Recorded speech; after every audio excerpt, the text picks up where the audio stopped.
Hola de nuevo. El propósito de este video tutorial es explicarles a los alumnos de tercero y cuarto de ESO un poquitín sobre teoría básica de funciones.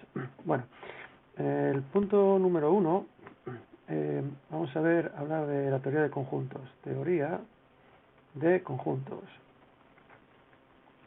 Muy bien, la teoría de conjuntos, o mejor se la debemos a George Cantor. George Cantor fue un matemático, fue un niño prodigio que estableció la teoría de conjuntos y entre otras cosas el pobre murió en la esquizofrenia total porque los matemáticos contemporáneos de él, por ejemplo, Kronecker y alguno más, pues por lo visto se hacía vender porque era un visionario y creo que le hicieron la vida imposible. Bueno, entonces vamos a definir lo que es un conjunto. Conjunto es la reunión de elementos. Se suele nombrar por letra mayúscula y se suelen poner entre llaves, por ejemplo, A, E, I, O, y U. ¿De acuerdo? La forma de nombrar los conjuntos es por compresión y por extensión. Por compresión es dar una propiedad de los conjuntos, estas serían las vocales, y por extensión es ponerlos todos. También suelen ponerse los diagramas de Venn, entonces se hace una especie de circulito y se mete dentro los elementos A, E, I, O y U, como si fuese una pequeña saca, ¿no? Un pequeño saco. Si un elemento pertenece a un conjunto, se utiliza el símbolo este, que para nosotros es muy parecido al símbolo del euro, se dice que A pertenece a A. Un elemento es toda aquella individualidad de un conjunto. Aquí aparecen las definiciones circulares que los matemáticos, el formalismo matemático odia, y aparece lo que se llama la autorreferenciación. Bueno, pero yo esto no voy a hablar, porque hay teorías sobre ello y ahí salen paradojas, etcétera, etcétera, pero bueno, ya lo iréis viendo más adelante. Muy bien. Entonces ya tenemos lo que es un conjunto, que son elementos, cómo representamos los conjuntos, cómo representamos los elementos. Por ejemplo, podemos hacer el ejemplo de toda la vida, el conjunto de los números naturales, que es el 1, sin el 0, el 2, el 3, el 4, puntos suspensivos, y así hasta infinito, ¿de acuerdo? Podemos, por ejemplo, también definir otro conjunto, que vamos a llamar el conjunto G, por ejemplo, que es el conjunto de los polígonos, de los paralelogramos, que es el cuadrado, el rectángulo, el rombo y el romboide, ¿de acuerdo? Si los pusiésemos en un diagrama de Venn, pues entonces lo que tendríamos que hacer es el dibujín, y aquí ir dibujándolos todos, ¿vale?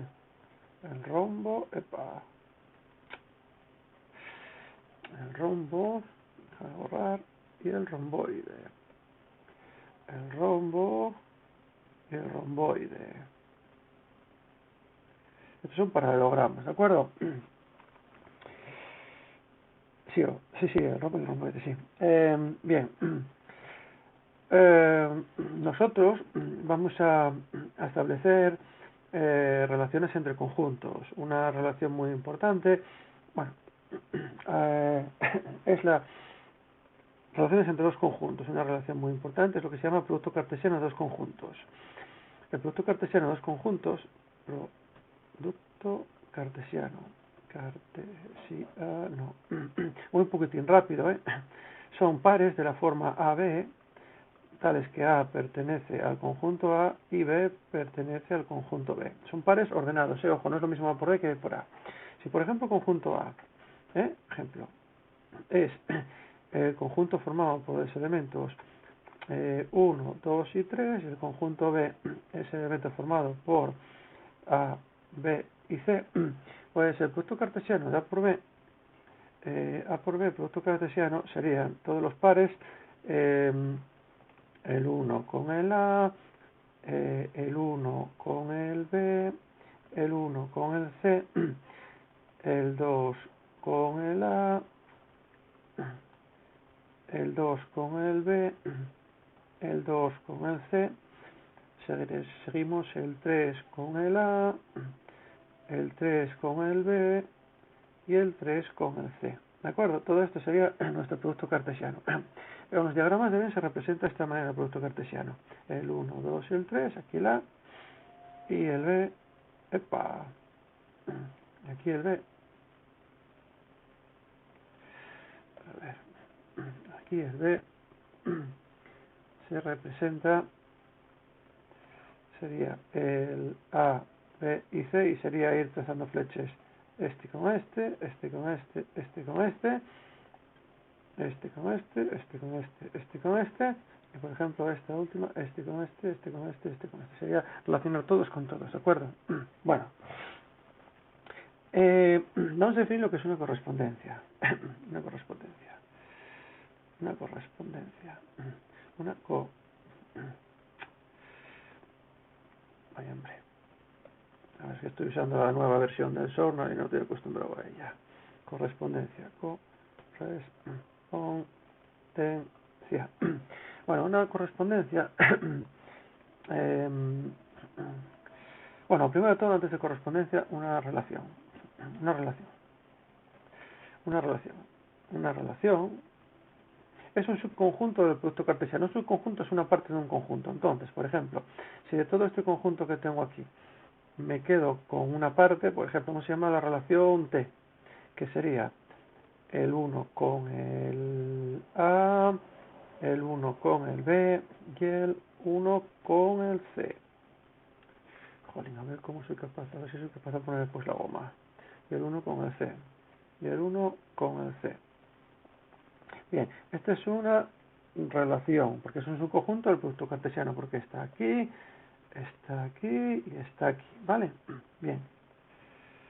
Vamos a hacer otra, la V, por ejemplo.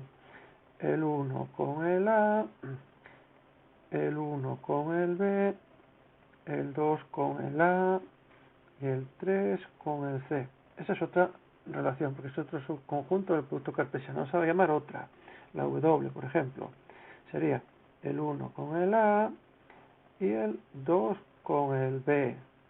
¿Vale? Vamos a ir poniendo esto en forma de diagramas de Venn. Hacemos una hoja nueva. A ver, yo creo que es esto, sí. Hacemos una hoja nueva y entonces tenemos, a ver, en forma de diagramas de Venn, la primera sería la T, la relación T sería de A en B, 1, 2 y 3, A, B y C. El 1 con el A, que sería este, el 1 con el B y el 1 con el C. La V sería de A en B, el 1, 2, 3, A, B y C, y entonces diríamos que va el 1 con el A, el 1 con el A, el 1 con el B, el 2 con el A y el 3 con el C. Bueno, vamos a ver la W, que es la que me interesa, que esta es especial, la W, que sería de A en B, 1, 2 y 3, A, B y C, sería el 1 con el A y el 2 con el B. Bueno, en la primera vemos que, bueno, vamos a seguir dando definiciones. El conjunto donde parten las flechas se llama el conjunto original, el conjunto al que llegan se llama el conjunto final, y el subconjunto donde salen las flechas se llama el dominio. Bueno, un segundín, porque todavía no definí lo que era una función. Bueno, cuando tengo que como mucho, repito, la palabra como mucho, de cada elemento del conjunto A sale como mucho es 0 o una flecha, entonces esta relación tiene un nombre que se llama correspondencia, ¿de acuerdo? Entonces analizamos. Aquí, ¿el 3 como mucho sale una flecha? Sí, porque sale 0. ¿Del 2 como mucho sale una flecha? Sí, porque sale 0. Pero aquí salen 3 flechas, por lo tanto esto no puede ser una correspondencia. Lo mismo pasa aquí. Del 3 como mucho sale una flecha. Del 2 como mucho sale una flecha. Pero del 1 salen 2 flechas, por lo tanto esto no puede ser una correspondencia. Pero aquí si vemos, en la W, sí es correspondencia, por aquí del 3 salen 0 flechas, del 2 sale una flecha y del 1 sale una flecha. Y no me importa dónde llegue, bueno, claro, tiene que llegar a un elemento del conjunto final, ¿de acuerdo? Por lo tanto, esto es una correspondencia. Y esto a mí es lo que me va a permitir definir una función. ¿Por qué? Pues son correspondencias entre conjuntos numéricos.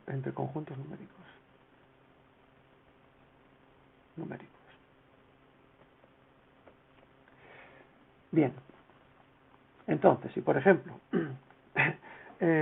tengo, por ejemplo, vamos a ver que tengo el conjunto de los números naturales. Vamos a definir la función de n, se suele decir así, de n en los reales, vamos a poner de n en los naturales, de los naturales en los naturales. Los naturales en los naturales, ¿vale? Eso es una función que va de los naturales en los naturales, tal que a cada número natural le hace corresponder el doble. Sería f de n igual a 2n. Sería f de n igual a 2n. Se representa de esta manera. Vamos a hacerlo con los diagramas de ahí. Aquí tengo el conjunto de números naturales, que sería el 1, el 2, el 3, el 4, el 5, el 6, pum, pum, pum, pum, pum, pum, así hasta el infinito, ¿vale? Imaginar que tienen que estar ahí todos los infinitos números. Y entonces aquí, cojo esto otra vez, copio y pego, no se me deja. A ver, copiar, ¿dónde lo tengo? Copio y pego, a ver, no me deja copiar. Bueno, no sé qué pasa aquí, pero... Ah, vale, esta es la herramienta de cuadrado, vale, perfecto. Entonces imagino que será esta la herramienta. Ah, sí, vale. Entonces, copio y pego. Vale, muy bien. De los naturales en los naturales. De tal forma que a cada n le hace corresponder el doble. Muy bien, vamos allá. Entonces, digo yo, vale, perfecto. Si a cada natural le hace corresponder el doble, quiere decir que al 1 nos lo lleva al 2. Epa, déjame coger la herramienta lápiz. Ay, déjame quitar esto. A ver, vamos a coger el lápiz, a quitar la herramienta esta. Ay. El 1 nos lo lleva al 2. El 2 nos lo lleva al 4. El 3 nos lo lleva al 6. Y así sucesivamente, ¿no? Bueno, vemos que el 4 nos lo llevaría al 8, el 5 nos lo llevaría al 10 y así sucesivamente. Muy bien. Aquí encontramos que de cada conjunto, este sería el conjunto original, este sería el conjunto final. ¿Vale? Entonces, de cada uno de estos sale como mucho una flecha. No me importa que los quieran, no sé, lo definiremos después lo que es. Entonces, esto sí es una función.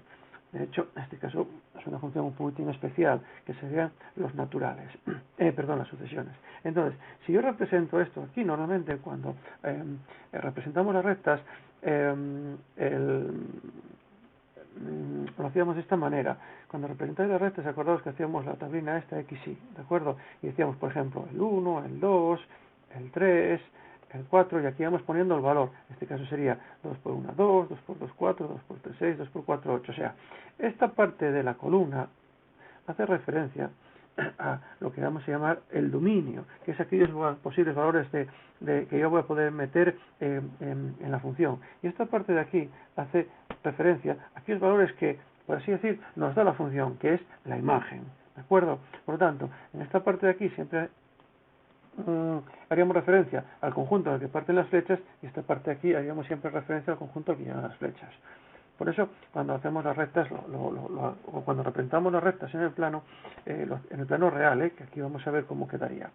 Bueno, entonces vamos a ver cómo nos quedaría esto en el diagrama de Enges. Entonces, nosotros, si hacemos esto, que es lo que hacíamos cuando representábamos las rectas, aquí ponemos el eje de las X y aquí ponemos el eje de las Y.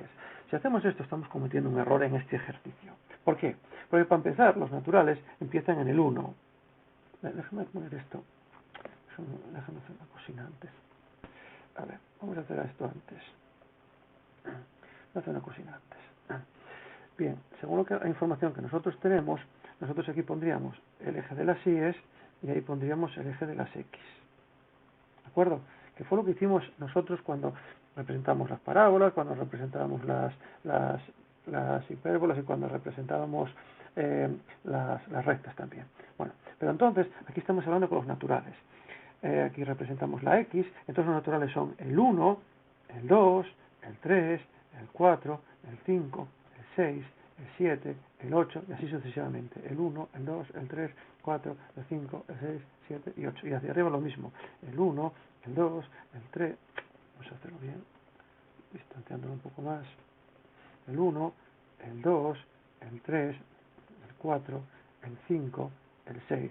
Esta parte de aquí en los naturales no la podemos representar porque no hay naturales. Esta parte de aquí tampoco la podemos representar porque no hay naturales negativos. Esto sería el 1, esto sería el 2, esto sería el 3, esto sería el 4, esto sería el 5, esto sería el 6 y seguiríamos así hasta el infinito. Vamos a ver cuál sería el producto cartesiano de n por n. Esto sería el plano n por n, que vamos a intentar identificarlo. Entonces, ¿qué tendríamos? Pues el producto cartesiano sería el 1 con el 1,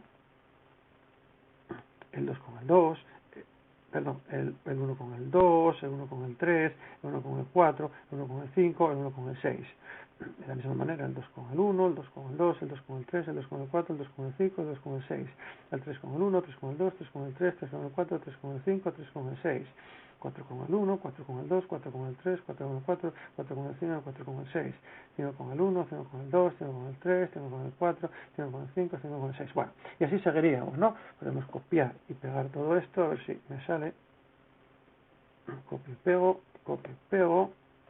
epa, copio, a ver si me deja copio y pego, vale. Entonces esto lo podríamos poner a continuación. Entonces así iríamos rellenando todo el plano de puntos, ¿no? Eso sería mi producto cartesiano. Todos los puntos negros serían el producto cartesiano. Y ahora vamos a ver la recta y me vais a permitir que use la expresión la recta y voy a ponerlo en rojo, la recta. Sería f de n igual a 2n. Bueno, cuando 1 tengo 2, que sería este, cuando 2 tengo 4, cuando 3 tengo 6, cuando 4 tengo 8, cuando 5 tengo 10.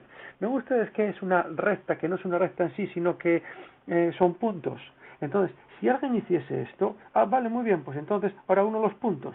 Y dirían ustedes, uno todos estos puntos. Vayamos. Uno todos los puntos.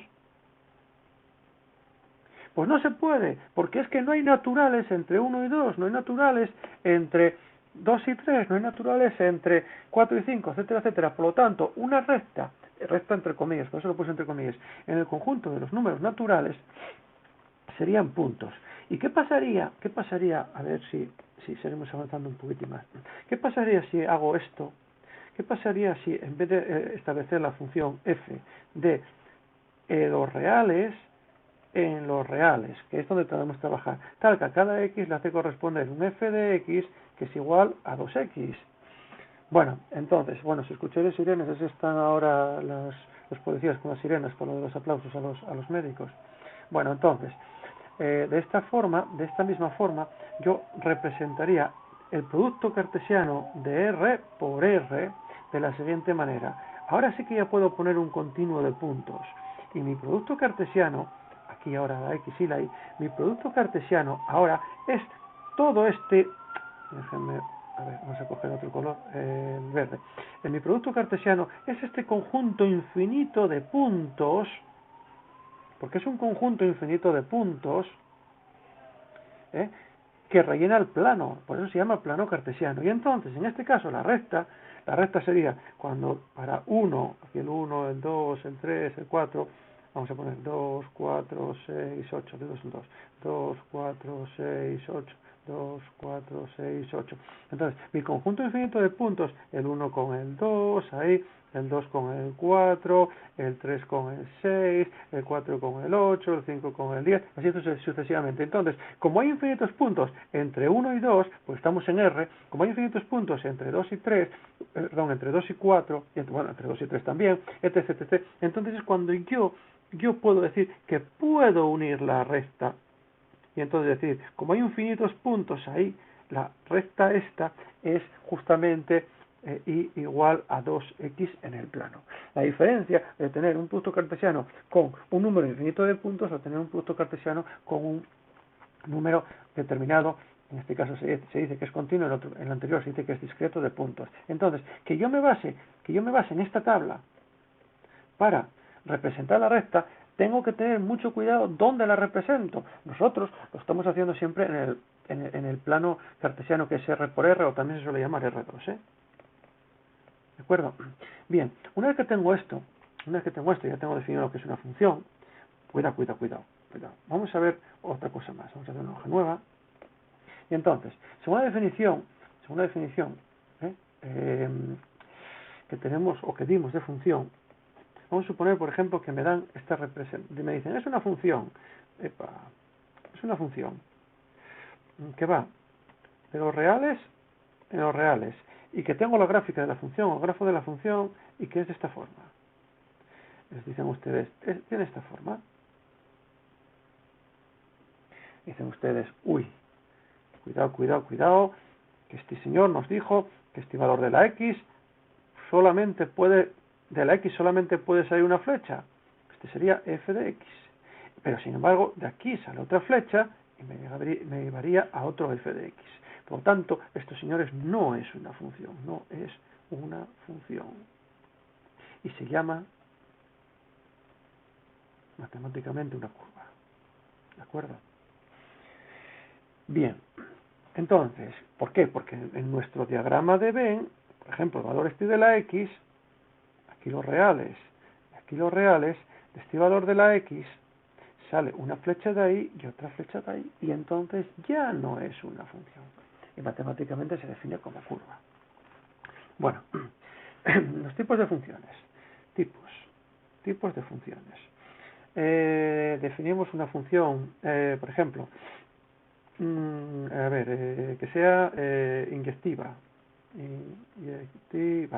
Es elementos distintos, x1 distinto de x2, esto implica que f de x1 tiene que ser distinto de f de x2, ¿vale? Vale, entonces ejemplo es la recta. Yo represento una recta y entonces hago esa recta así, cojo un x1 que está aquí, x1, cojo un x2 que está ahí, por lo tanto x2, x1 es distinto de f de x1 es distinto de f de x2, ¿de acuerdo? Un ejemplo de que sí es inyectiva, pero hay otro, por ejemplo, que no lo es. Un ejemplo de que no es inyectiva. Por ejemplo, este de aquí no sería inyectiva. Represento, y le digo esto de aquí, una parábola, por ejemplo, es el ejemplo típico de una función que no es inyectiva, porque aquí tengo un x1 y aquí tengo un x2 que me van a dar el mismo valor, ¿vale? Por ejemplo, igual a x al cuadrado, 1, 2, me da el mismo valor que menos 1, menos 2. Por lo tanto, aquí x1 es distinto de x2 porque uno puede ser positivo y el otro es negativo, pero sin embargo, aquí este mismo encuentro que f de x1 es igual que f de x2. Por lo tanto, esta no es inyectiva, no lo es. Sobre inyectiva, suprayectiva, es el conjunto final, es la imagen. ¿Qué quiere decir? Que todos los elementos del conjunto final reciben flecha. Por ejemplo, este de aquí. Todos los elementos, si lo hago el diagrama de Venn, si estos son los elementos del conjunto final, todos van a recibir flecha. No me importa, no me importa que lleguen... cuidado, que esto no es. Así sí. ¿Vale? Esto de aquí no sería sobre. ¿Por qué? Porque este no recibe flecha, pero si ahora digo, de aquí sale una flecha pi, entonces sí es sobre. ¿De acuerdo? Por ejemplo, veis aquí en este caso, todos los elementos aquí de la y, fíjense, para este valor de la x, tengo un valor de la y, para este valor de la x, tengo otro valor de la y, para este valor de la x, tengo este valor de la y, para este valor de la x, tengo este valor de la y. Ojo, pensar que la recta seguiría, hasta el infinito, ¿vale? Para este valor de la x, tengo este valor de la y, ¿de acuerdo? Muy bien. Vale, y el último caso, que sería biyectiva, que es cuando es inyectiva y sobre. Por ejemplo, las rectas, en este caso esta recta sería biyectiva, ¿de acuerdo? Esta, por ejemplo, esta,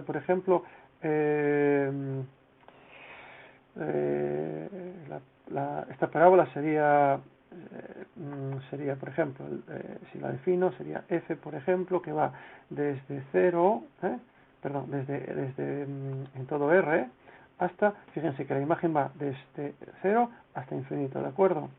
Y sea cual sea el valor en este eje, si os fijáis, en este eje de aquí, sea cual sea el valor de o mejor dicho, sea cual sea el punto que yo coja de aquí, este punto, siempre van a recibir una imagen, ¿de acuerdo? Perdón, una flecha. En este caso reciben 2 porque no es inyectiva, ¿vale? Sea cual sea el valor este de aquí. Bueno, entonces biyectiva decimos que es sobre e inyectiva, que son, por ejemplo, esta recta, esta de aquí es biyectiva, ¿vale? Bien, una función creciente. Vamos a definir que es una función creciente y creciente estricta. Bueno, creciente estricta es estricta, o estrictamente creciente. X1 menor que X2 implica que f de X1 es menor que f de X2. Muy importante esta definición. Por ejemplo, esta función, cojo aquí un X1, cojo aquí otro X2, una función que cumpla esto es esto de aquí. En estos días, hoy veis que es una función típica de los crecimientos exponenciales de, por ejemplo, los virus, ¿vale? Bueno, partiría desde aquí el virus, pero bueno, eso ya lo veremos más adelante. Aquí tendríamos la X, aquí tendríamos la Y. Vale, esta es una función estrictamente creciente porque cumple esta condición. Decreciente, estrictamente decreciente. Decreciente, estricta. Por ejemplo, esta de aquí. Esta es una función estrictamente decreciente, ¿de acuerdo? Porque cumple la condición x1 menor que x2 implica que f de x1 es mayor que f de x2. Por ejemplo, si esto de aquí vale 4 y esto de aquí vale 1, ¿de acuerdo? 4, cuando x1, por ejemplo, es, sí, por ejemplo, menos 5 y esto vale 4, se cumple la condición esta de aquí. Sustituís menos 5 menor que 4, lo que implica que f de x1, que es 4, mayor que 2, ¿no? Bien. Una función es constante, hacemos otra hoja, una función es constante,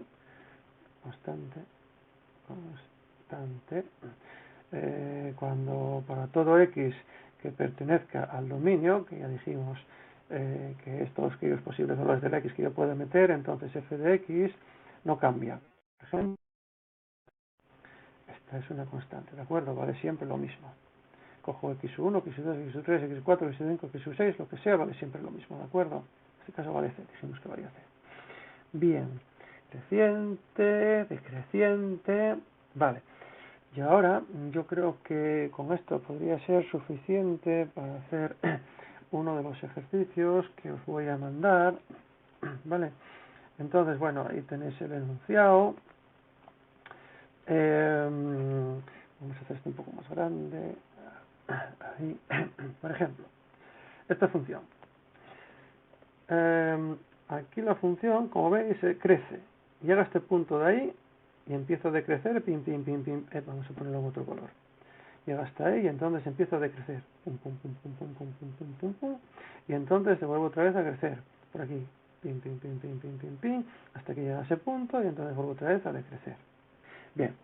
Cuando una función pasa de creciente a creciente, aquí crece y aquí decrece. Cuando pasa de creciente a decreciente, entonces aquí hay un máximo relativo. Aquí cuando pasa de decreciente a creciente, hay un mínimo relativo. Y aquí vuelvo a ver otro máximo relativo. Muy bien.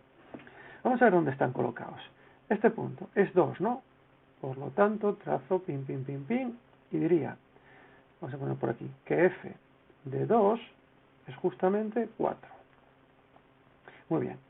Por ejemplo, este de aquí, f de 1, cojo el punto 1, valdría, como es una raíz, si os fijáis, es una raíz, vale 0. Esto es otra raíz también, f de menos 4 vale 0 porque es una raíz. Y este punto de aquí, que es f de 4, vale también 0. Aquí hay un mínimo, y el mínimo está en... el mínimo está aquí en 2f de 2, que vale menos 4. Por lo tanto, el mínimo estaría colocado en 2, menos 4, ¿de acuerdo? Y este máximo relativo estaría colocado en el punto 4, 0. Es justamente f de 4, ¿no? Esta de aquí, por ejemplo, Si os fijáis en este tramo de aquí, esta función, vamos a dar atrás, en este tramo la función, vamos a ponerlo en este color, en este tramo la función es constante. Entonces yo podría decir, se dice, yo podría decir que f del intervalo menos 5 menos 4, intervalo cerrado, bueno, vamos a poner aquí un boliche para que sea cerrado, esto es siempre una constante y vale siempre 3. Y aquí, si por ejemplo, si estuviese aquí así abierto, diría que el punto 5 no se alcanza, ¿de acuerdo? Entonces la función estaría definida hasta 4,9999999. Otra cosa importante, fijaos aquí el punto menos 5. Si quiero calcular f de menos 5, diríais vosotros, ¿cómo lo calculo? No, antes de nada, vamos a ver lo que se llama también la preimagen. Vamos a ver la preimagen. En este ejercicio de aquí, cojo el punto 3. El punto 3, y si quiero calcular la preimagen o las preimágenes, porque las preimágenes pueden que no sean únicas, digo, trazo líneas paralelas al eje de las X.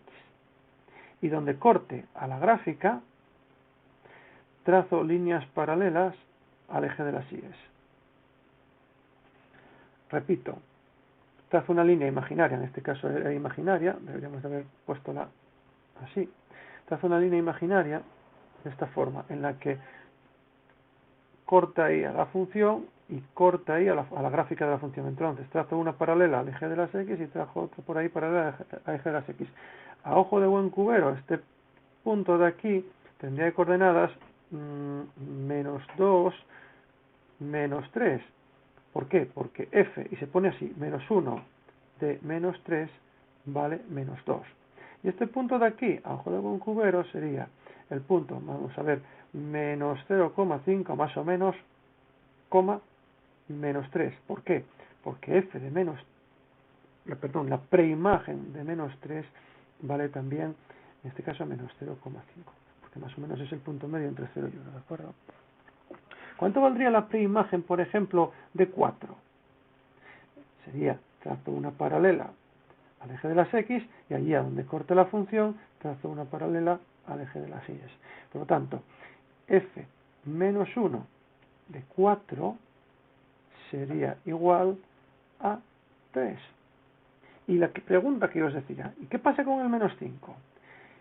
F menos 1 de 5, yo trazo una paralela por aquí y digo, meca, pero si no corta la función, como no corta, significa que es un conjunto que no tiene elementos y se llama el conjunto vacío. Muy bien, entonces, visto esto, en este ejemplo de aquí, calculan ustedes, primero, f de 1, f de 2, f de menos 4,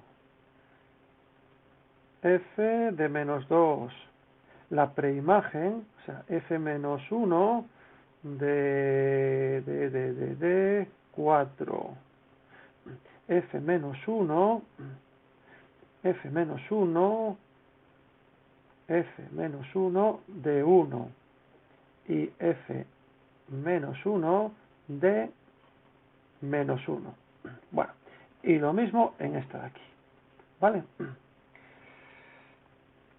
Hacen lo mismo también en esta, pero aquí calculan también f menos 1 de 5 y hacen también f menos de menos 5, de 5, f menos 1 de menos 5 y f menos 1 de 4, ¿vale? Me dan los intervalos de monotonía, en este, monotonía, que es el crecimiento y decrecimiento, y lo mismo aquí también. Hacen f menos 1 de 5, f menos 1 de tal, todo esto, de aquí igual. Y aquí buscar si la función es constante en algún intervalo. Vale. Hacen lo mismo ahí, en estos dos, en este y en este, ver si la función es constante en algún intervalo, estudiar los intervalos de monotonía, crecimiento, decrecimiento, y bien este aquí. Y aquí calculan las raíces. Quiero que encuentren las raíces. Raíces. Aparte de todo eso, busquen las raíces, ¿eh? Las raíces, ya les digo yo que van a ser esta, va a ser esta y va a ser esta. Y en este va a ser esta, va a ser esta, va a ser esta y va a ser esta. ¿De acuerdo? Muy bien. Calculan f de 1, f de 3, f menos 1 de 5, f menos 1 de menos 2, ojo con este que tiene varios puntos, te hacen la paralela por ahí, pim, pim, pim, pim, pim, pim, ¿vale? Y lo mismo en este de aquí. Y bueno, yo creo que con esto suficiente. Espero que lo hayan entendido, espero que les haya gustado y nada, me despido diciendo lo de siempre. Thank you for watching. Bueno, antes de nada quería decirles lo de siempre, que por favor mantengan todas las medidas de seguridad y todo lávense frecuentemente las manos, lo que hablamos en los últimos vídeos, para no aburrirles más, ¿vale? Bueno, de nuevo otra vez, thank you for watching.